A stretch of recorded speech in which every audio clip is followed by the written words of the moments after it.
BIS को लेकर आज एक प्रेस वार्ता का आयोजन किया गया है। सभी यहाँ पर जूता उद्योग की जो भी एसोसिएशंस हैं उनके प्रतिनिधित्वकर्ता मौजूद हैं। मेरे साथ में उद्योगपति पूरन डावर साहब मौजूद हैं। सर, क्या बीआईएस से दिक्कतें हैं व्यापारियों को? देखिए, सरकार ने 2020 में एक क्वालिटी कंट्रोल ऑर्डर जारी किया था फुटवेयर के लिए, जिसको अभी परफॉर्मेंस शूज़ पर लागू किया गया है।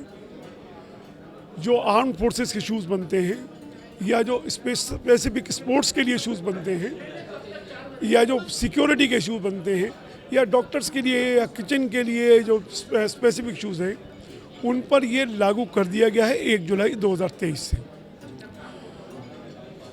उसमें अभी कई भ्रांतियां हैं। अभी जो 50 करोड़ से ऊपर वाली यूनिट है उन पर लागू किया गया है।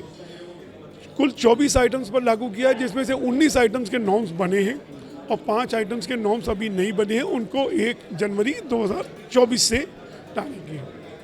सरकार के जो अभी पीयूष गोयल जी ने जो प्रेस इंफॉर्मेशन ब्यूरो को जो एक प्रेस कॉन्फ्रेंस में बताया था कि जो आम यूज़ के जूते हैं, जो रोज़मर्रा के हर आदमी के पहनने के जूते हैं, एक QCO उस पर भी लाया जाएगा और 1 जुलाई 2024 से सारे जूते उसकी जद में लाए जाएंगे। हमारा ये कहना है कि ये प्रयास सरकार के अच्छे हैं, गुणवत्ता होनी चाहिए। कोई भी चीन जैसा देश कोई भी डंप ना कर पाए हमारे नॉर्म्स अवश्य बनने चाहिए, लेकिन ये नॉर्म्स देश में मैंडेटरी नहीं हो सकते। 80 करोड़ जनता अभी मुफ्त राशन पर निर्भर है। वो 80 करोड़ जनता आज उस गुणवत्ता वाला जूता एडिडास का या डावर का या बाटा का या BIS नियमों का पालन करते हुए जूता नहीं खरीद सकती। उसके खरीदने के लिए अभी उसको आज की ज़रूरत है।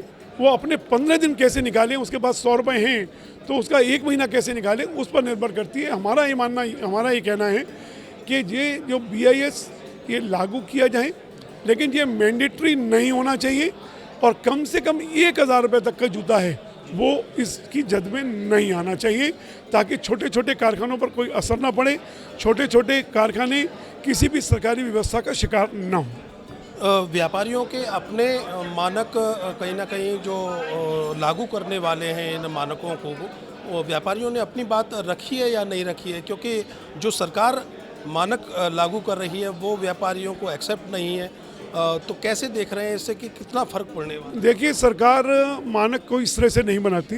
जब मानक बनते हैं उसको पब्लिक पोर्टल पर डाला जाता है। अभी ये जो आम मर्रा के जूते हैं उसके लिए कमेटी गठित की गई है।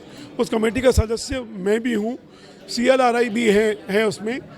उस कमेटी की रिकमेंडेशन के आधार पर ही नियम बनेंगे। लेकिन चूंकि ये बहुत वाइड, ये जूता इस तरह का है कि जिसमें सैकड़ों कंस्ट्रक्शंस हैं, हज़ारों तरह के मॉडल हैं। जो BIS की प्रक्रिया है वो किसी पर्टिकुलर प्रोडक्ट को मार्का देती है। हमारा कहना ये है कि फैक्ट्री को उस स्टैंडर्ड का बनाया जाए जो सैंपल के अनुसार चीज़ों को बना सके। लेकिन हर जूते का अलग मार्का होना, हर जूते के ऊपर BIS की स्टैंप लगना, ये पॉसिबल नहीं है। हमारे स्टैंडर्ड्स अवेलेबल हैं, यूरो स्टैंडर्ड्स अवेलेबल हैं कि ये केमिकल बैंड केमिकल है, इन केमिकल्स का टेस्ट होना चाहिए। ये फिजिकल टेस्ट हैं, जूते की फ्लेक्सिंग कितनी होनी चाहिए, चमड़ा कितने दिनों में ये इतने 6 महीने के अंदर क्रैक नहीं हो या सोल उसका खुल ना जाए। इस तरह के जो मिनिमम नियम हैं वो ही लागू होने चाहिए। वो भी हम मैंडेटरी सब पर लागू नहीं कर सकते। मेरा जूता अगर मेरे नाम से बिकता है तो BIS के नाम से खरीदने नहीं वाला। मैं गुणवत्ता ला रहा हूँ, तभी वो बिक रहा है। यहाँ गुणवत्ता की भी बात हुई थी, आयात पर कहीं ना कहीं नज़र रखने की बात हुई है। यहाँ पे आयात क्योंकि वहाँ विदेशों का जो जूता रहता है वो इतना मजबूत नहीं रहता, यहाँ पर क्वालिटी भी अच्छी रहती है। फिर भी अगर जो भी ये नियम लागू किए जा रहे हैं, कहीं ना कहीं इसका, देखिए, सरकार ने बहुत अच्छे इंटेंशन से इसकी शुरुआत की है। सरकार एक तो ये चाहती है कि किसी भी तरह से सस्ता जूता जो चाइना से आ रहा है वो डंप ना हो और देश का जूता आत्मनिर्भर भारत बने और जूते देश में ही बने। और देश में जूते तभी बनेंगे जब उनकी गुणवत्ता बेहतर होगी।